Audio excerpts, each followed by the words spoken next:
Hello everyone. CGPSC मुख्य परीक्षा के लिए पेपर 7 पार्ट 1 डिस्कशन सीरीज़ का ये हमारा 8वां वीडियो है। इस वीडियो में हम सिविल अधिकार संरक्षण अधिनियम 1955 की चर्चा करने वाले हैं। यह अधिनियम समाज के तथाकथित निम्न जातियों को संरक्षित करने, उनके सम्मान और अधिकारों की रक्षा करने के लिए लाया गया था। इसे पेरूमल समिति की अनुशंसाओं के आधार पर लागू किया गया और 1955 में जब इसे पहली बार लागू किया गया था तब इसका नाम था अस्पृश्यता अपराध अधिनियम 1955। बाद में 1976 में 19 नवंबर 1976 को इसे नाम में संशोधन करते हुए फिर से लागू किया गया और नया नाम क्या पड़ा? सिविल अधिकार संरक्षण अधिनियम। ठीक है, तो अधिनियम का वर्ष तो वही रह गया, 1955 में इसको लाया गया था करके, लेकिन इसका नाम परिवर्तित कर दिया गया है। पहले इसका नाम था अस्पृश्यता अपराध अधिनियम, लेकिन अब नया नाम क्या है? सिविल अधिकार संरक्षण अधिनियम। ठीक है, लागू कब किया गया था? 1955 में ही पहली बार लागू किया गया था और 1976 में नाम बदल करके फिर से लागू किया गया।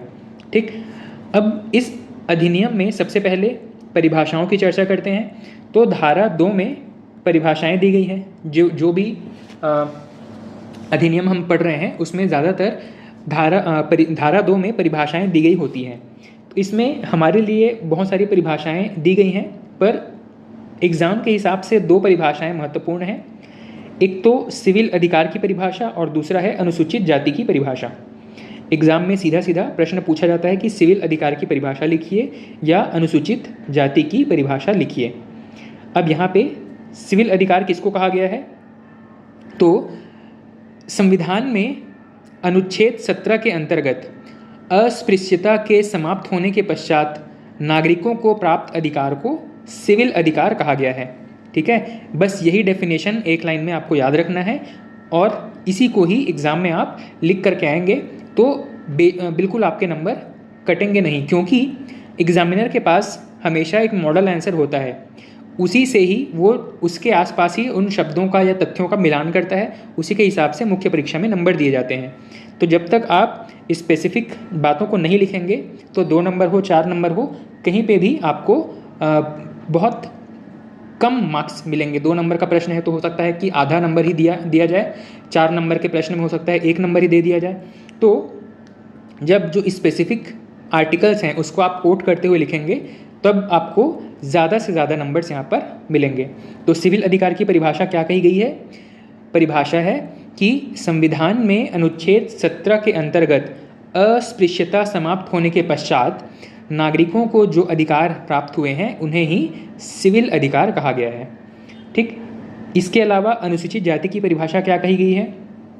अनुसूचित जाति को बताया गया है कि इसका अर्थ वही लिया जाना चाहिए जो संविधान के अनुच्छेद 366 सब क्लॉज 24 के अनुसार दिया गया है। ठीक है, तो अनुसूचित जाति की परिभाषा यहाँ पे कहाँ से बोरो किया गया है?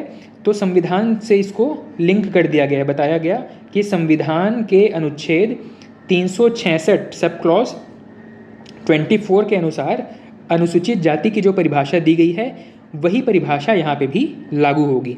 ठीक, और अनुसूचित जाति की परिभाषा क्या है? वहाँ पे ये है, वहाँ पे अनुसूचित जाति की परिभाषा ये बताई गई है कि अनुसूचित जाति से आशय उस जाति से है जिसे राष्ट्रपति ने संविधान के अनुच्छेद 341 के तहत 341 के अंतर्गत अधिसूचित किया है। जिसे राष्ट्रपति ने अधिसूचित किया है वो अनुसूचित जनजाति है। अब इसका कोई फिक्स क्राइटेरिया नहीं है कि इसे ही अनुसूचित जाति कहेंगे। राष्ट्रपति किसी भी जाति को, किसी भी वर्ग को या किसी भी समुदाय को अनुसूचित जाति का दर्जा दे सकती है, लेकिन ये शक्ति किस आर्टिकल के अंतर्गत प्राप्त है? आर्टिकल नंबर 341 के अंतर्गत। जब 341 का प्रयोग करते हुए किसी जाति को इस लिस्ट के अंदर जब इंक्लूड कर देंगे तो उस लिस्ट में जितनी जातियां हैं सभी हम किस नाम से जानते हैं? अनुसूचित जाति के नाम से जानते हैं। ठीक है, तो यहाँ पे परिभाषा क्या लिखेंगे? एग्ज़ाम में अगर पूछा जाए कि अनुसूचित जाति किसको कहेंगे तो 2 चीज़ें हैं यहाँ पे। पहली चीज़ हम लिखेंगे कि संविधान के अनुच्छेद 366 सब क्लॉज 24 के अंतर्गत जो परिभाषा दिया गया है वही अनुसूचित जनजाति है, तथा अनुसूचित जनजाति का आशय उस जाति से है जिसे राष्ट्रपति ने संविधान के अनुच्छेद 341 के अंतर्गत अधिसूचित किया है। ठीक है, इसे हम अनुसूचित जनजाति कहेंगे। अब आपको एक्चुअल में किस जाति को अनुसूचित जाति कहेंगे ये जानना है, तो हमको फिर आर्टिकल नंबर 341 में क्या लिखा है इसको देखना पड़ेगा। ठीक, अभी हम इसको स्किप करके अब आगे बढ़ते हैं। परिभाषाओं के बाद में आर्टिकल धारा नंबर 3 से लेकर के 7 तक में कुछ कॉमन प्रोविजंस हैं, इनको हम देखते हैं। धारा 3 से 7 में दंड की व्यवस्था की गई है। किस चीज़ के लिए? यदि कोई व्यक्ति समाज में छुआछूत या अस्पृश्यता का पालन करता है, वैसे व्यक्तियों को दंडित करने के लिए धारा नंबर 3 से लेकर के 7 में अलग अलग दंड के प्रावधान किए गए हैं। यहाँ पे बताया गया है कि कोई व्यक्ति अगर समाज में अन्य व्यक्ति के खिलाफ निर्योग्यता या प्रतिबंध लागू करता है, ऐसे प्रतिबंध जो कि उनके सामाजिक, धार्मिक या उनके गरिमामय जीवन को आहत करने वाले हों, ऐसी कोई निर्योग्यता या फिर प्रतिबंध लगाते हैं, तो ऐसी कंडीशन में उस व्यक्ति को जिसने ऐसी निर्योग्यताएं लगाई हैं या प्रतिबंध लगाए हैं, उस व्यक्ति को अपराधी माना जाएगा और उसके लिए दंड का प्रावधान किया गया है। ठीक, अब 3 से लेकर के 7 में क्या क्या प्रावधान है? तो 3 में, धारा नंबर 3 में धार्मिक विषयों के लिए प्रावधान किया गया है। धारा 4 में सामाजिक विषयों के लिए प्रावधान किया गया है।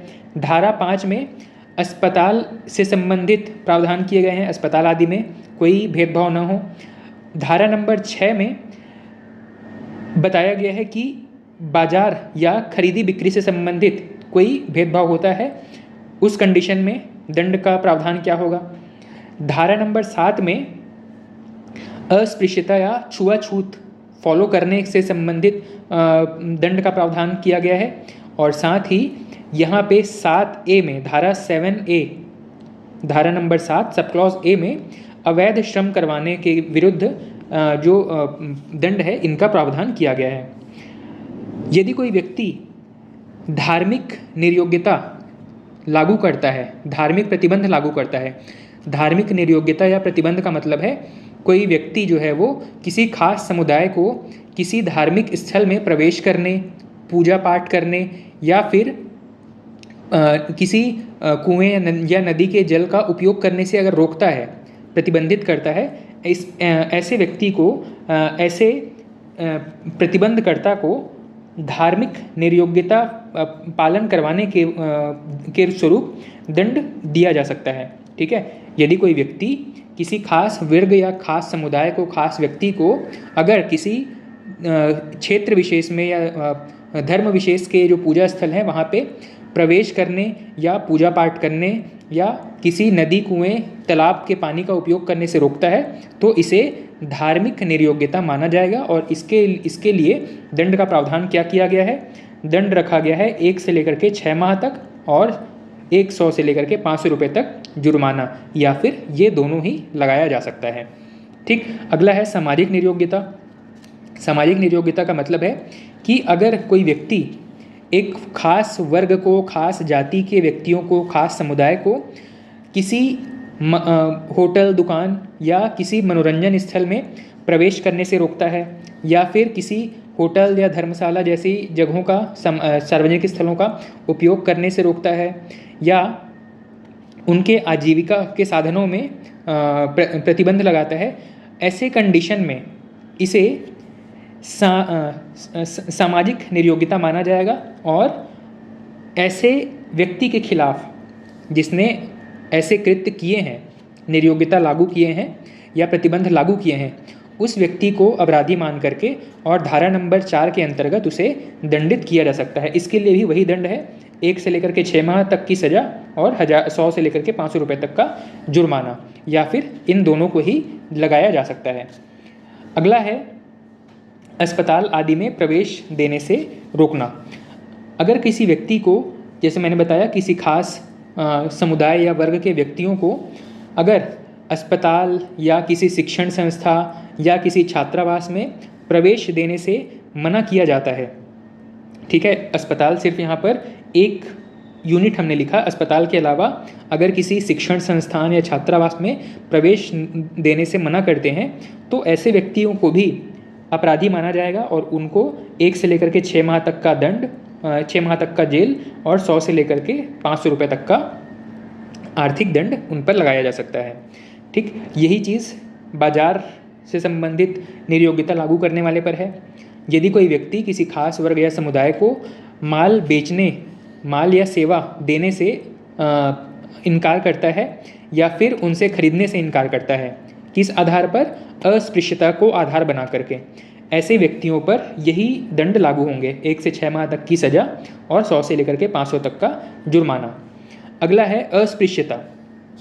अस्पृश्यता लागू करने के लिए यदि कोई व्यक्ति संविधान के अनुच्छेद 17 के अंतर्गत अस्पृश्यता के अंत होने के बावजूद अगर अस्पृश्यता का पालन करता है, मतलब किसी समुदाय विशेष को अपने पास बैठने से रोकता है या उनके विरुद्ध अनटचेबिलिटी या अस्पृश्यता का पालन करता है या उनके विरुद्ध छुआछूत को प्रोत्साहित करता है, अन्य लोगों को भी इंकरेज करता है कि इनसे दूरी बनाकर रखा जाए, इस पूरे कृत्य को अस्पृश्यता माना जाएगा और अपराधी व्यक्ति को 1 से 6 माह तक की सज़ा और 100 से 500 तक का जुर्माना दिया जाएगा। अगला है अवैध श्रम। किसी व्यक्ति को जो कि तथाकथित निम्न जाति से है, उन्हें कोई विशेष काम करवाना, मतलब किसी निम्न दर्जे का या दोयम दर्जे का काम करवाना और मजबूरन करवाना, जैसे कि मान लो कोई नाली है, कोई गटर है, उसको साफ करवाना या पशुओं के शव हैं उनको हटवाना या पशुओं के खाल निकलवाना। इस प्रकार से कोई भी दूसरे ऐसे कृत्य हैं जो कि सामान्य से दोयम दर्जे के हैं, जिनको सामान्य व्यक्ति नहीं कर रहा है और उसके लिए किसी खास जाति, समुदाय या वर्ग की ही तलाश की जा रही है और उन्हें मजबूरन अपनी आजीविका के लिए अगर ये काम करना पड़ रहा है, तो ऐसे काम करवाने वाले को दंडित किया जा सकता है। कितना दंड किया जाएगा? मिनिमम 3 माह से लेकर के अधिकतम 6 माह तक का कारावास और 100 से लेकर के 500 रुपये तक का जुर्माना उन पर लगाया जा सकता है। ठीक, ये तो हो गया किसी इंडिविजुअल के लिए। ये जो धारा 3 से लेकर के 7 तक के प्रावधान हैं, ये किसी इंडिविजुअल को टारगेट करते हैं। अगर कोई व्यक्ति विशेष अपराधी है तो उनको इस धाराओं के तहत दंड दिया जाएगा। लेकिन मान लो यदि पूरा का पूरा समूह, जैसे कि पूरा गांव मिलकर के किसी खास व्यक्ति, किसी खास समुदाय को, किसी खास वर्ग के लोगों को अगर बॉयकॉट कर देते हैं, ऐसी कंडीशन में क्या होगा? तो पूरे समूह को या पूरे गांव को ही दंडित किया जा सकता है। ये बताया गया है धारा नंबर 10A में। सामूहिक जुर्माना आरोपित किया जा सकता है सरकार के द्वारा। ठीक है, किसमें बताया गया है? धारा नंबर 10A में।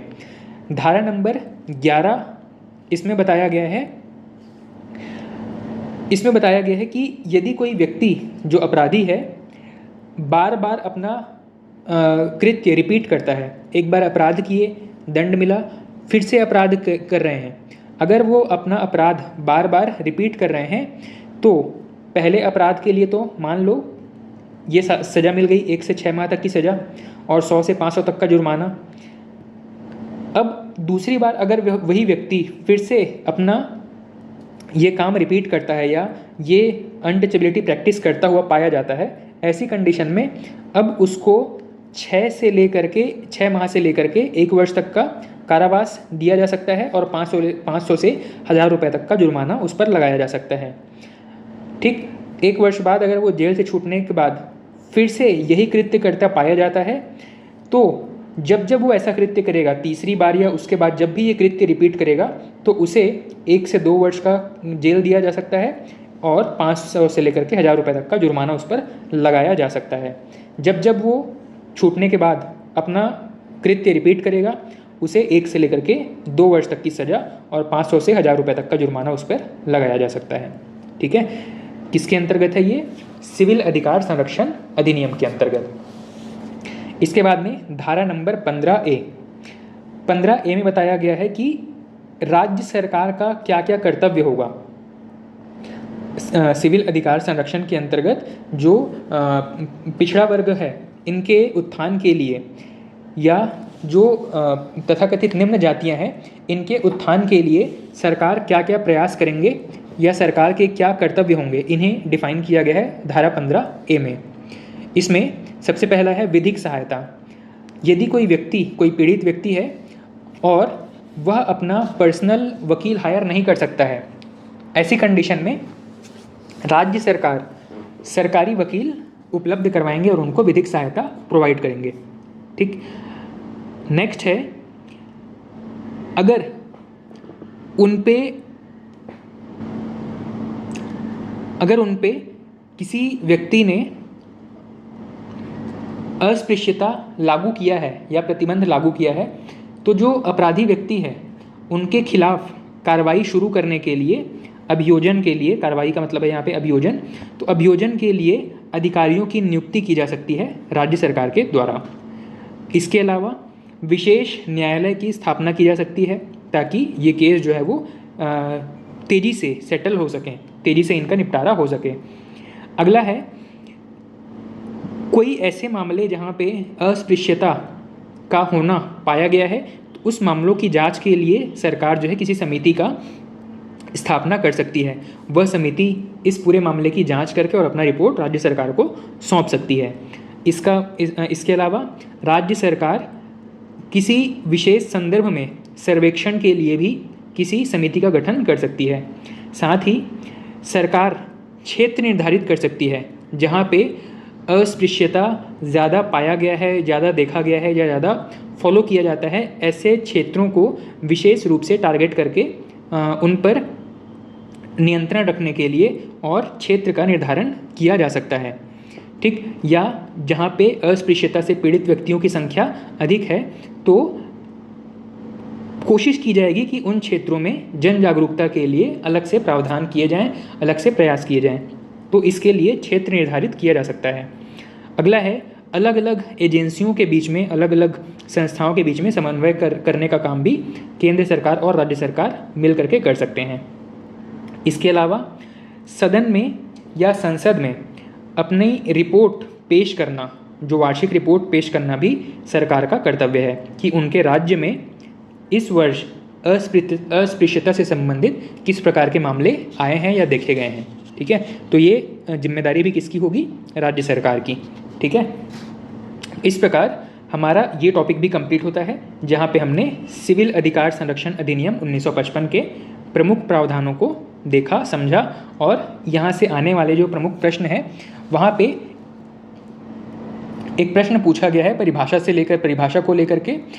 2021 में एक प्रश्न पूछा गया था, 2 नंबर का पूछा गया था कि इस अधिनियम के अंतर्गत, ये जो अधिनियम हमने पढ़ा है सिविल अधिकार संरक्षण अधिनियम 1955 के अंतर्गत सिविल अधिकार और होटल की परिभाषा क्या है।